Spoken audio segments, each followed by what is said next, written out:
Se você está um pouco confuso aí com essa nomenclatura de endofórico, catafórico, anafórico, exofórico, fique tranquilo, a gente vai reforçar isso agora.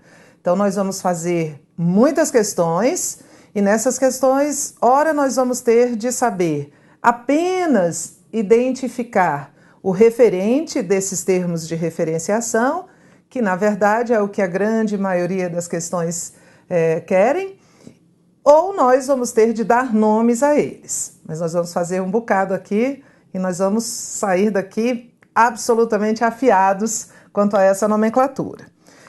Vamos lá. Primeiro bloco aqui, identificação dos termos de referenciação. Os termos de referenciação que são aqueles anafóricos, catafóricos e de seus respectivos referentes. Isso aqui é uma habilidade de leitura. Você fez isso a vida inteira, desde que você começou a ler. Não tem jeito de você ler um texto sem identificar os referentes dos termos de referenciação. Só que você fazia isso intuitivamente, né? Você, para fazer isso, não precisa saber essa nomenclatura, o que é anafórico e catafórico, e naturalmente você já fez. Então, relaxe. Vamos comigo. Ao queimar combustíveis fósseis, os automóveis produzem gases que retêm radiação. Esse que se refere a gases de origem solar na atmosfera, esquentando a atmosfera. Todo texto que você já leu na sua vida e em que esses recursos apareceram, ainda que você não tivesse nenhum domínio de teoria, foram lidos com essa estratégia. Naturalmente você fez isso. E aqui ele está dizendo que em esquentando-a, o pronome enclítico a, que ele está depois do verbo, em ênclise, retoma o termo antecedente radiação. Não, retoma a atmosfera. 2. Diferentemente do físico, que pode repetir a experiência, quem é que pode repetir a experiência? O físico. Então, esse que se refere a físico. A matéria-prima do historiador, o passado, foi embora para sempre. O passado, que é a matéria-prima do historiador, foi embora para sempre. Ao contrário do físico, né, que pode repetir a experiência, o passado não se repete. O que impede sua reconstrução? Impede a reconstrução do passado. Em um sentido físico e objetivo, como se fosse possível despertá-lo em uma nova vida. Despertar o quê? O passado. O pronome em despertá-lo refere-se a passado na relação de coesão textual, certinho. 3. Segundo uma abordagem educacional tradicional, a educação objetiva a transmissão dos saberes formulados ao longo da história, cabendo ao educando as funções de memorizá-los e de reproduzi-los. De memorizar o quê? Os saberes formulados ao longo da história. E de reproduzir o quê? Os saberes formulados ao longo da história. O elemento los, que é um pronome em memorizá-los e reproduzi-los, está empregado em referência aos saberes formulados ao longo da história. Certinho. 4. Uma coisa não deve ser esquecida. São os cidadãos que elegem seus representantes. Representantes de quem? Dos cidadãos. Então, seus representantes, esses seus, refere-se a cidadãos. O que lhes dá o poder de premiar os melhores e punir os piores. Dá a quem o poder de premiar e punir? Aos cidadãos. Os cidadãos elegem os representantes dos cidadãos e isso dá aos cidadãos o poder de premiar os melhores e punir os piores. O pronome lhes refere-se à expressão seus representantes. Não, refere-se à expressão cidadãos. Esses mecanismos de substituição vocabular, eles não só garantem a coesão do texto, mas também evitam a desnecessária e deselegante repetição de palavras. Então, a gente também faz isso quando escreve. não só quando lê. 5. Volatilidade e alto número de indecisos são, entre outros aspectos, produto da campanha moderna centrada na televisão. As decisões podem ser deixadas para o final, porque sempre poderá haver um fato a influenciá-las. Influenciar o quê? As decisões. As decisões podem ser deixadas para o final, porque sempre poderá haver um fato a influenciar as decisões. A forma pronominal las remete ao termo as decisões. Certinho, tá vendo? Tudo facílimo. 6. Houve quem observasse, e talvez com justiça, que tais movimentos, no fundo, têm o mesmo sentido e a mesma utilidade das eleições presidenciais na América do Norte. O abalo por estes produzidos não deve ser mais profundo do que o resultante destas. Qual é o referente do pronome estes? Veja, este pronome está no masculino plural. Então, de certo, ele está fazendo referência a um termo no masculino plural. Qual é? Isso mesmo, tais movimentos. E qual é o referente do destas? Bom, está no feminino plural, concordando com o referente. Então, o referente deve estar no feminino plural. Eleições. Vamos reler? Houve quem observasse, e talvez com justiça, que tais movimentos, no fundo, têm o mesmo sentido e a mesma utilidade das eleições presidenciais na América Latina. O abalo produzido por tais movimentos não deve ser mais profundo do que o resultante das eleições presidenciais. Tereza, mas olha só, a gramática, que eu já tive essa aula, diz isso não. A gramática diz que o este recupera o que está mais próximo e o esta aqui não era para ser usado. Mas a gente não vai misturar as coisas. Aqui não é uma questão de gramática, aqui é uma questão de leitura, de identificação, olha, colocando errado, o termo estes e destas referem-se respectivamente a tais movimentos e a eleições presidenciais, tá certinho? Nós não vamos confundir, nós não vamos misturar os programas, porque aí dá um tilt na sua cabeça e a gente não quer show. A gente vai entender que o examinador está cobrando aqui um item de leitura, é a sua capacidade de entender o texto. Mas há um erro gramatical. Mas o examinador não está perguntando isso, não. Se ele tivesse dito aqui que estes pronomes estão corretamente empregados, segundo preconiza a norma gramatical, estaria errado. Mas ele não falou em nada de norma gramatical, não foi mesmo? Ele falou em quê? Ele falou só em referências. Então, nós vamos considerar correto. Fique atento, muita atenção, porque além de interpretar os textos que servem de base para as questões de interpretação de texto, você também tem de interpretar cada uma das questões da sua prova. Cada questão da prova, cada item da prova é um texto que você tem de interpretar. Então, aqui nós identificamos os referentes. Até por uma questão de gênero aqui, porque havia um referente no masculino, outro no feminino, ficou fácil. E a questão não está levantando a bola para a correção gramatical. Se tivesse, aí a gente ia questionar, ia dizer, olha, a norma gramatical, daqui a pouco a gente vai ver o que a norma gramatical, esta senhora mal-humorada, o que ela diz sobre o uso dos pronomes. Mas o erro gramatical não compromete a clareza do texto. Tudo bem? O fato de um texto apresentar um erro gramatical não significa que ele não esteja claro. Senão, a maioria das pessoas ia falar de modo não claro. Inclusive eu, porque também cometo erros, porque também relaxo a minha vigilância, a gramática e também cometo erros no meu dia a dia. Então, aqui era só leitura, não vamos julgar o que não foi pedido, aqui não foi pedida a correção. Continue. quanto maior a distância entre os poucos ricos e os numerosos pobres, piores os problemas sociais. O conceito se aplica tanto aos países ricos quanto aos pobres. Não importa quanto uma nação seja afluente, mas seu grau de desigualdade, o grau de desigualdade da nação.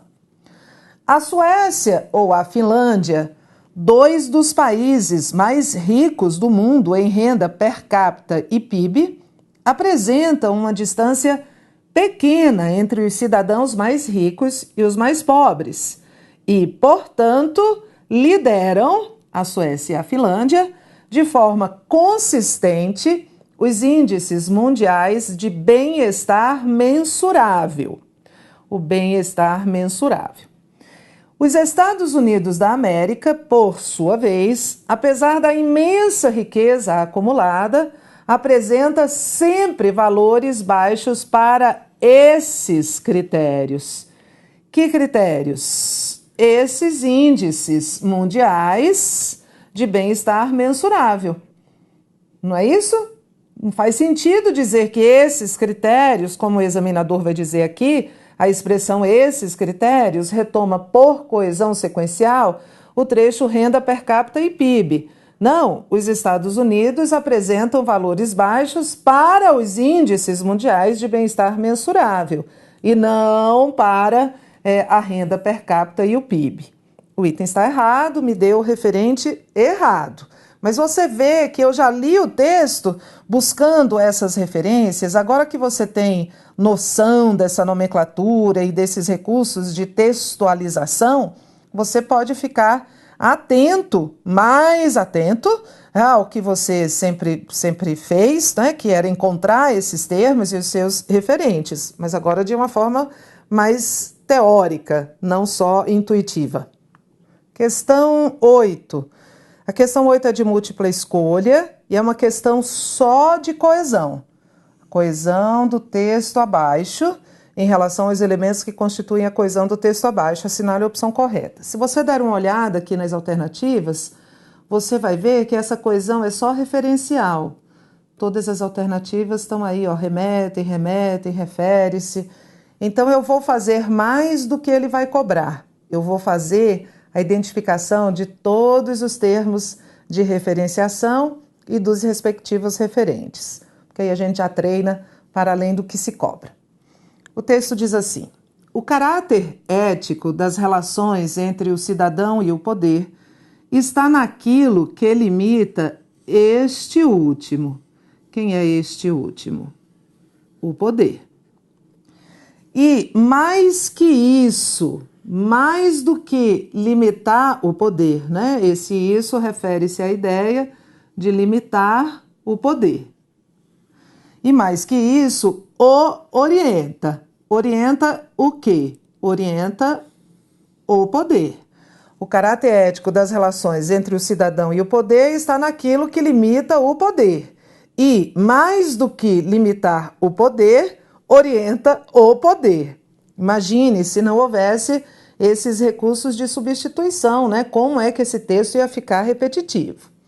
Então, encontramos aqui estes mecanismos. Continua segundo período.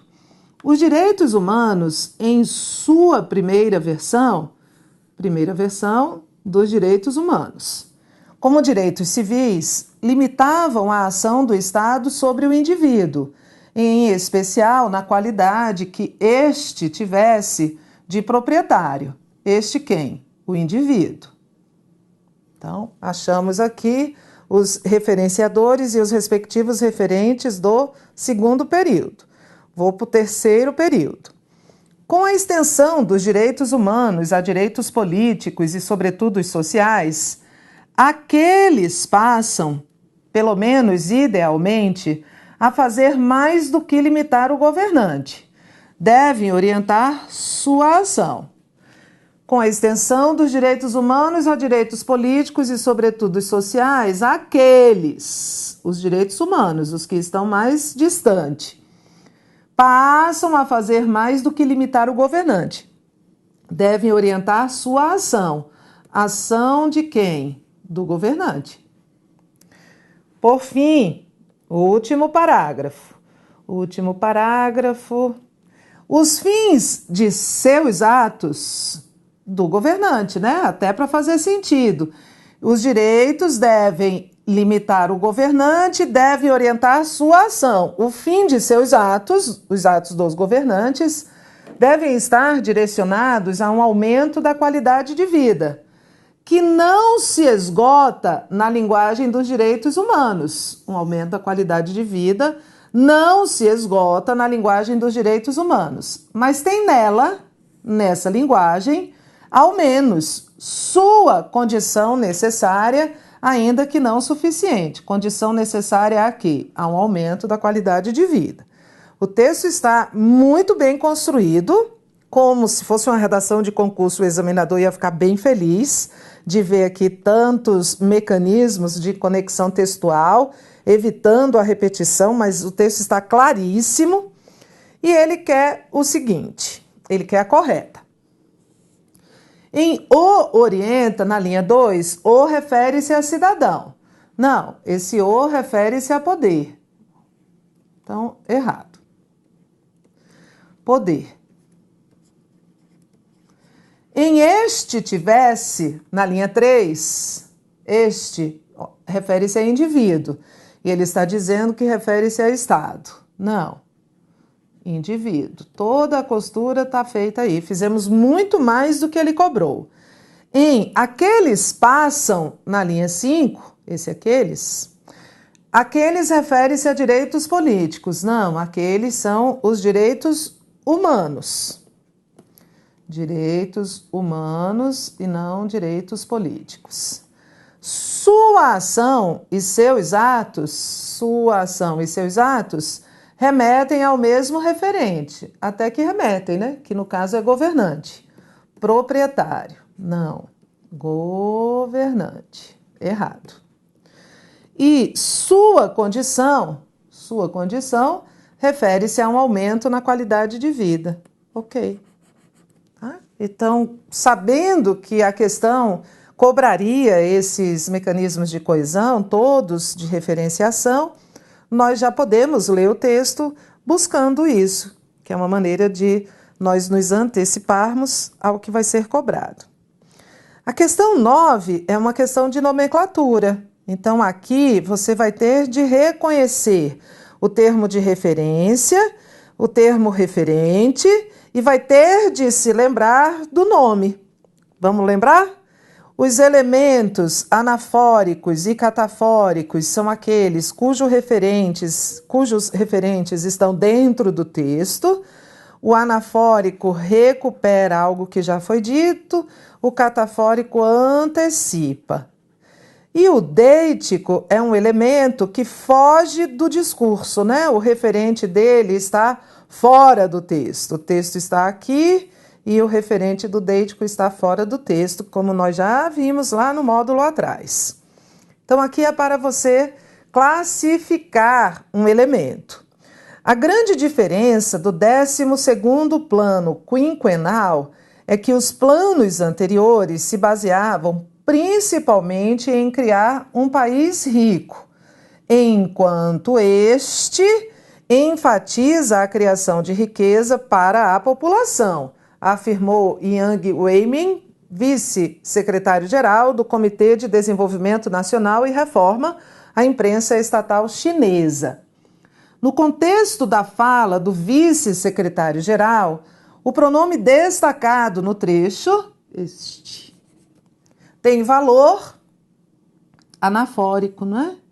Ele está retomando o 12º plano quinquenal.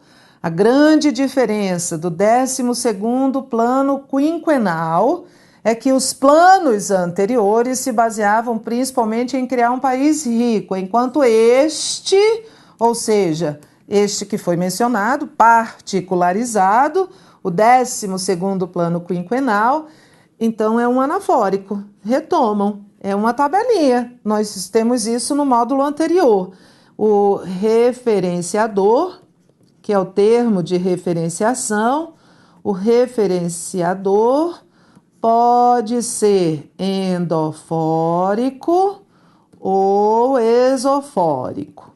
O esofórico também é chamado de deítico. Alguns autores chamam de dítico.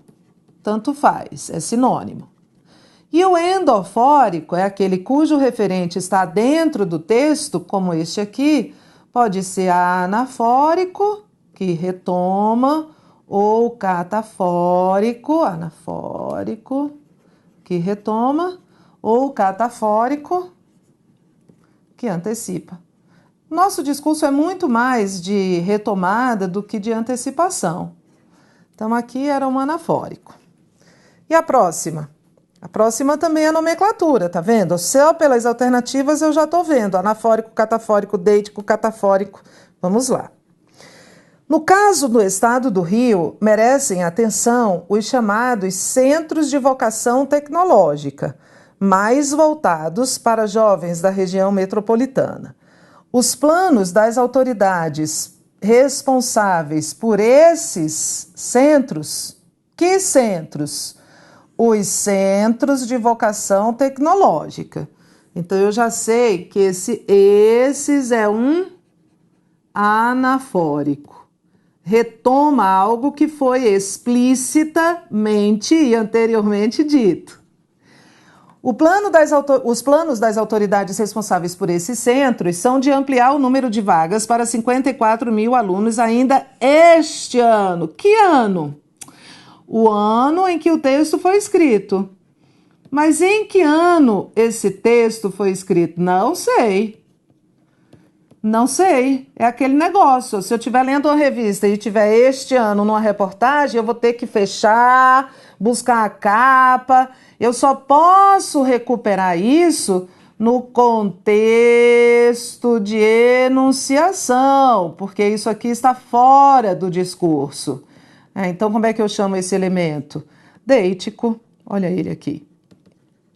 É um deítico. O primeiro é um anafórico. O segundo é um deítico.